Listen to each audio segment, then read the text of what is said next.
temps, dans une cité persane, aux portes du désert, vivait le sultan Aziz. C'était un homme cruel avec ses esclaves, mais très attentif pour ses étalons persans arabes.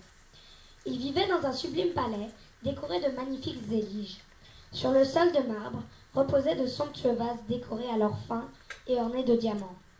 Derrière l'une des très grandes portes en bois sculpté se trouvait le harem du sultan. Il faut dire qu'Aziz collectionnait les purs sangs, mais aussi les plus belles femmes de l'Orient. Il voulait tout posséder, même les plus beaux habits, qu'il faisait faire dans des étoffes et soieries venues de Chine. La vie de la cité était rythmée par le chant du médine, du haut du minaret, de la mosquée, ainsi que les nombreux cris du marchand du bazar. Un jour, de retour du marché aux esclaves, le vizir Baba Moustachu, fidèle conseiller du sultan Aziz, arriva au palais. « Oh, mon bien-aimé maître, je reviens du marché aux esclaves où j'ai fait de bonnes affaires. Je vous ai acheté 10 esclaves forts et robustes pour seulement 50 elbas. Mais ce n'est pas tout.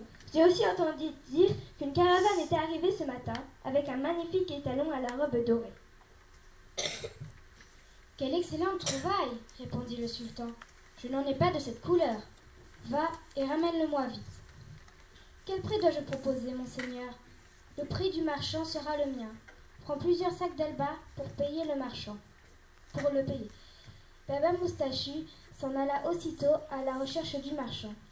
Il demanda à des commerçants du bazar qui lui indiquèrent la place du Zénith. Sur celle-ci se trouvait une vingtaine de chameaux assis sur leurs pattes.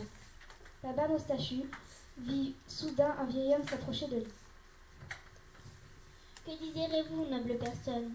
Je suis à la recherche d'un étalon doré. Pourquoi le recherchez-vous ?